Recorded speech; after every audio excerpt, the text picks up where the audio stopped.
Құрметті YouTube көрермендерім, мына редискамен жасаған салатым дайын болды. Өте бір керемет дәмді болды. Мен сіздерге де осылай кеңес беремін жасауға. Мына жаңа жылдың қарсаңында таптырмас салаттың бірі болып тұр.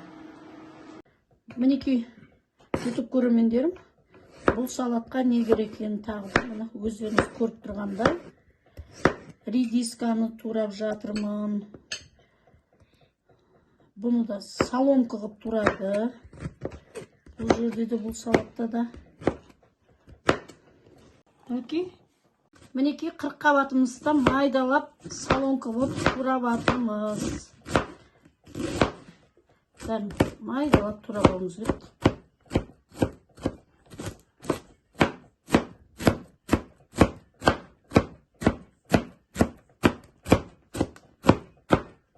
Мінекей қырыққабатымызда турап алдық.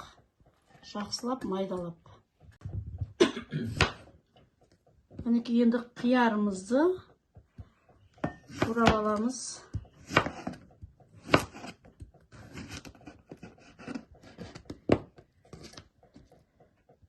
Оны да осылай соломка қылып тураймыз.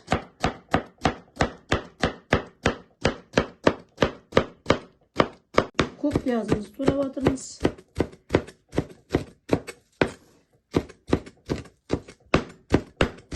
Мінекей азырақ ас полғымызды турап жатырмыз.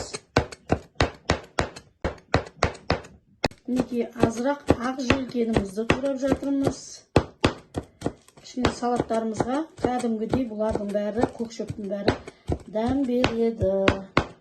Сол үшін ас көкті, ақ желкенді міндетті түрде қосуымыз керек. Мына помидорымызды бұлай соломка сияқты қылып кесе бересіздер.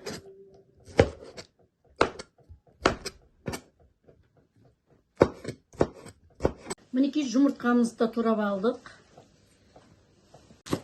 Бұны бұлай кішкене үлкенірек кесе саламыз. Бұны қолмен де кесе, неме жұлып тастайсаңыздар болады даже. Бұлай не қылмасаңыздар, мінекей бұлай кесе береміз.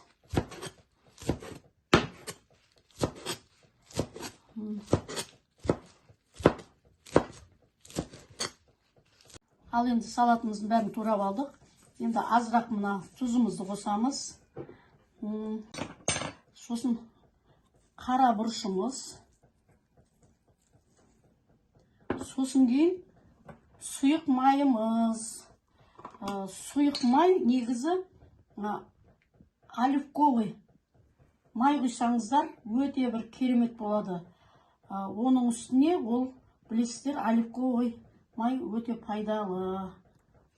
Мінекей болды, бір 4 қасық оливковый май, сұйық май болды. Енді салатымызды араластырып қазір сіздерге дайын болған соң көрсетемін.